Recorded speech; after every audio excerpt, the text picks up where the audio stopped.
All right, hi, I'm Cyrus Rashton, and I'm going to be talking about estimating the number of edges in a graph using only independent set oracles. And this is joint work with Paul Beam, Sariel Harpaled, Siva Natarajan Ramamurthy, and Makaran Sinha. And throughout this, feel free to ask questions. I'll have a couple extra minutes. Okay, so the general problem is that you're given a graph. Think of a really big graph. You have n vertices, m edges. And the goal is to output a really good approximation to the number of edges. But because the graph is big, or because this is a reduction, you only have query access to the graph. And so you want to make something like a sublinear number of queries to estimate the number of edges really accurately. And this is sort of a well-studied problem, and people usually look at local queries for this. So for example, edge existence, you can give me a pair of vertices, I'll tell you if there's an edge between those two vertices. And if you use this, there's sort of a simple folklore algorithm to approximate this using n squared over m queries. And basically just pick edges and see if you find one, and when you do, that's your approximation. N is known. Yeah, n and epsilon are input, and then m is, of course, unknown. That's a good point. Another algorithm, sort of a seminal work due to Feige, is to say that if you have degree queries, so you pick a vertex and I tell you the degree, then you can get a 2 plus epsilon approximation using only square root n queries. So this is much better for sparse graphs. And improving on this, there's this nice work of Goldreich and Rahn that says you can actually get a 1 plus epsilon approximation. But here you also need neighbor queries, where neighbor queries will tell you, if you give me a vertex and also some number I, you learn the ith neighbor of that vertex. And so here you still use about square root n queries, but you get a 1 plus epsilon approximation. And for all of these are essentially tight, in the sense that there's known families of graphs, where if you only are using these 3 queries, then you need square root n queries to get a good approximation. So besides graph parameter estimation, there's this whole other world of group testing, where the idea is you want to approximately count, say, the number of infected people. And you do this with group queries. So you, say, take a bunch of blood from a bunch of people, put them in a pool, and you test the whole thing at one shot. And you just learn if someone's infected or if everyone is healthy. And so in computer science terms, you have a long bit string, you pick some coordinates, and you just learn if they're all zeros or not. So our work essentially combines the sort of graph approach with this group approach. And we look at 2 different queries. The first one is an independent set query, where you pick a subset of vertices, and all you learn is if there's no edges at all there, or if there's any edges. And we also look at a bipartite version, where you pick 2 subsets of vertices, and you learn if there's no edges between them, or there's at least one. And so I'll call this IS and BIS queries for short, and I also want to use this notation where E of A is the number of edges, or E of AB is the number of edges between these 2 sets. For some intuition, what do these queries do? Well, they can clearly simulate edge existence. If you pick a subset of size 2, you'll learn if there's an edge there or not. So at least you're getting somewhere. The other thing they can do in the BIS case is you can sort of check if a cut is empty. So they can do some stuff. And our main results, we have 2 main theorems. The first one is that using just independent set queries, you can use n to the 2/3 of them to get a 1 plus epsilon approximation, up to sort of polylog n and poly epsilon factors. And in fact, like the more surprising and interesting result is this BIS theorem, where you can use just polylog n queries to get a really good approximation. And so this is sort of a significant improvement over these square root n query bounds that were known before. Okay, so given these queries, a really natural question is, can you exactly count all the edges in the graph? And if you're doing this, can you beat that naive thing where you check all pairs of vertices? And the answer is yes. You can sort of essentially just pay for the edges you find. So this is sort of our main technical, one of the subroutines we use a lot in our algorithms. And the idea is that if you, for example, for BIS queries, you can just make E of AB queries to find all the edges between 2 subsets A and B, and you just have this log n overhead. And this is a deterministic algorithm, and for independent sets, for IS queries, you can have a very similar randomized algorithm that essentially you just pay for the number of edges you find up to this log n factor. So you're kind of doing a lot better. So let me sketch the algorithm and the proof for the BIS case. Overall, it's a deterministic algorithm. It's recursive, sort of a divide and conquer idea. And so imagine you have 2 subsets of vertices, and you want to count the edges between them. Let's make one query. We find out there's some edge. We want to recurse. So we're going to deterministically split both sides in half. And then the query tree is going to look like this, where you make a query, then you have 4 more queries. After splitting it in half, you have 4 pairs. And every time you find a pair that's non-empty, so there's at least one edge between those, then you're going to recurse. Otherwise, if there's empty, then you're just going to stop. And sort of the base case is that when it's empty, you'll label it with a 0, and when you get to an edge, you'll check that edge. And if the edge is there, you say it's a 1. If there's no edge, there's a 0. So you have this tree with now leaves that have 1s and 0s at the bottom. And sort of clearly, the depth is like log n, because you're splitting this stuff in half every time. And the first claim is that the number of leaves labeled with a 1, so these are exactly the edges. And so this is going to be the number of edges. So you can just read off the leaves, and this will tell you, how many edges are in this sort of between these two sets. And the main claim is just that the total number of nodes is EAB times log n. And so the number of edges times log n. And this is sort of not too hard to see. And the point is that the number of queries is the number of nodes. And so this is how much you're paying. It's kind of a nice, simple algorithm that works. And so for the IS case, you'd like to do something similar. And it sort of breaks because there's some bad graphs. But if you, instead of deterministically split these graphs, if you do it randomly, then everything works out and you get kind of the same bounds. OK, so let me tell you a little bit more about the BIS algorithm overall. So this is sort of the main theorem, this polylog n query algorithm. And so imagine you have some graphs, and this is going to be a recursive algorithm. And so in the middle of it, you're not just going to have one graph that you're looking at, but you're going to be counting across many graphs. And so if we just use this exact counting, then with like O of m log n queries, you can exactly count. So it's not bad, but you want to do better. So a natural way, if you're paying for every edge you find, is to sparsify. And a natural way to sparsify is color things. So what we do is we randomly color the graph. And we're going to only count edges that are going to be in certain color classes. And in particular, we're going to have an arbitrary matching of the color classes and only look at edges that are sort of within this matching. And by doing this, you can show that you can get down to square root m queries, because if you have enough colors, the number of edges goes down to like square root m. You pay for the edges you find, so you have like square root m queries. So this already gives you something non-trivial in some sense. And then what do you do for the recursion?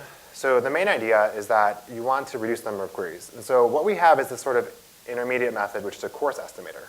So for each of these subgraphs, sort of one for each of these color pairs in the matching, we can coarsely estimate what the number of edges. And so for each one, we can get, is it sparse? Is it sort of somewhat dense? Is it really dense?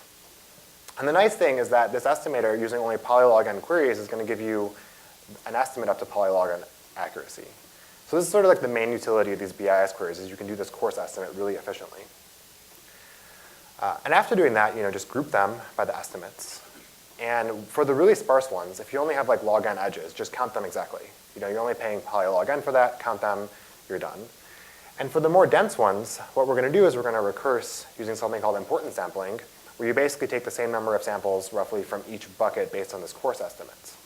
And by doing that, you can have this recursive algorithm where the width isn't too big. You kind of keep making more subgraphs and then keep reducing the width with exact counting and with this subsampling. And so overall, you only need polylog n queries. So that's the overall BIS algorithm. Let me tell you a bit more about the sort of sparsification coloring idea, because I think that's a key idea, and also maybe it's useful other places. And so, OK, for sparsification, really natural, pick two colors. Maybe that's one thing you might want to do. Look at the cut, and the natural thing happens. The number of edges goes in half. You have like m over 2 edges. So this works really well. It's a good estimator. But the problem is it's not very sparse. And for the exact counting, we're paying for all the edges we find. So we want to use more colors or like do this iteratively or something. So that's why we use this matching. So we pick 2K colors. We pick an arbitrary matching of the color classes and just look at the edges between pairs of colors in this matching.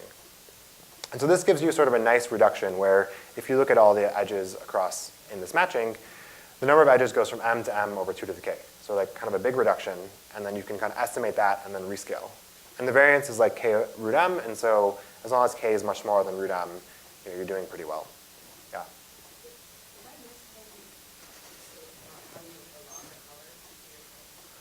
Just randomly. So randomly for each vertex, color them uniformly at random, and then pick any matching between these color classes. Yeah, exactly. So this is going to take you k queries because you at least need to learn, is this cut empty or not? Yeah, so that's a good point. So besides the variance, you don't want too many colors because then you're going to be paying too much. And so a natural question is like, why matching? Like this doesn't really come up when you're sparsifying stuff. And so one example to keep in mind is a star graph where you have one really high degree vertex And so maybe you still use lots of colors, but you only look at a few color pairs. And the problem here is that if you pick a color pair that has no edges, you'll see 0 edges, right? And if you pick the high degree vertex, you'll see a lot. So if you use any estimator based just on this, it's going to have really high variance. And so that's going to mess you up. And the other example is what if you use all the color pairs? This is also going to be a good estimator. But again, then you're paying sort of k squared in this case, roughly, for all the different queries, and you're not really sparsifying your graph very much. Like most of the edges are between some color pair.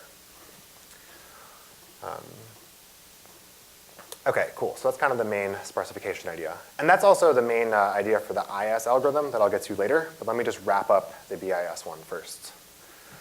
So just sort of to recap what I said before, once you sparsify, this is going to create a bunch of subgraphs, so one for each of these color pairs. And then afterwards, we're going to use this coarse estimator. So for each of these subgraphs, we can get up to polylog and accuracy. And I don't really have time to tell you what the coarse estimator is, but it's a sort of nice idea where, of course, you estimate the number of edges using the BIS queries. And so once you have these coarse estimates, we can do importance sampling. And so we subsample from each bucket. So for every, make polylog n samples from the sparse ones, and then the less sparse ones, or the dense ones, et cetera. And finally, the key idea for why the recursion works is that we're exactly counting all the sparse graphs, because we know they're sparse from the coarse estimator. And then we're subsampling everything else, and we're recursing. And the recursion depth, or the width of the tree, is staying bounded. And we're only making polylog n queries, and there's only like polylog n levels. That's why the total number of queries is polylog n. So that kind of wraps up the BIS theorem with these queries, and this is the overall picture again, since you sort of know more about all the steps. And then let me briefly say something about this sort of IS algorithm. So n to the 2/3, not as good as polylog n, but still pretty interesting in terms of using the same techniques. And this combines two different algorithms. And the one is this really simple, like n squared over m, just sample edges, because you can do that with independent set queries. And then we also use this sparsification where we use about square root m colors, and then this gives you about square root m queries. And if you balance these two, this is exactly where this n to the 2/3 come from. Okay, so that's all the results that we have, and I want to mention an application and an open question, or two open questions. So one application that is really cool and kind of surprising to me is this, this question about decision versus counting complexity. And it's an old result due to Stockmeyer, and it's pretty general. But the thing I want to mention is something due to Dell and Lipinska's, where they actually look at these independent set queries in sort of a fine-grained complexity model. And the really high-level idea is that they define this batch question, where you can say, hey, is there some input in some large set that's true for this function? And if you can compute that in time t, how long does it take to approximately count all the solutions? And what they show, which is really cool, and it's a simple reduction, has to do with relating the decision problem to these independent set queries. And you can actually have this nice relationship. And so by kind of combining these works, since we only need polylog n BIS queries, it's sort of saying in this case, which includes things like 3-sum and orthogonal vectors, counting and decision are roughly the same up to these polylog n factors, which is pretty neat and kind of motivates these queries even more. To finish up, there's two open questions. I think this IS query n to the 2/3, it's probably you can improve it or you can prove a lower bound. It's kind of a hard lower bound model, so it might be really interesting. And also, these BIS queries seem really strong for estimating the edges, and so maybe you can do other stuff, triangles, cliques, also with polylog n queries. We haven't thought about this too much, and it might be a pretty easy open question. Before I finish, I just want to mention that me and a co-author, Makran, are here. There's a poster tonight, and we're talking at graduating bits tomorrow. Thank you.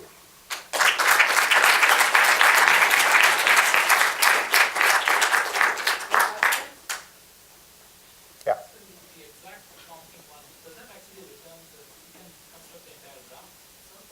No. No?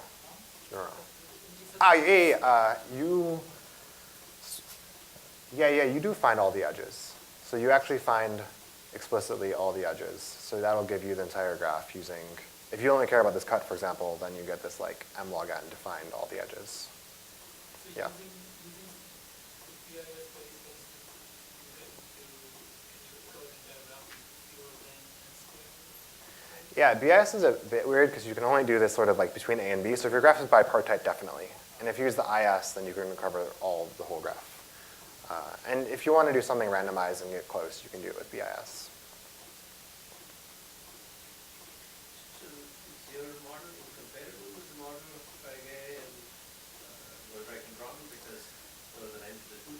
Yeah.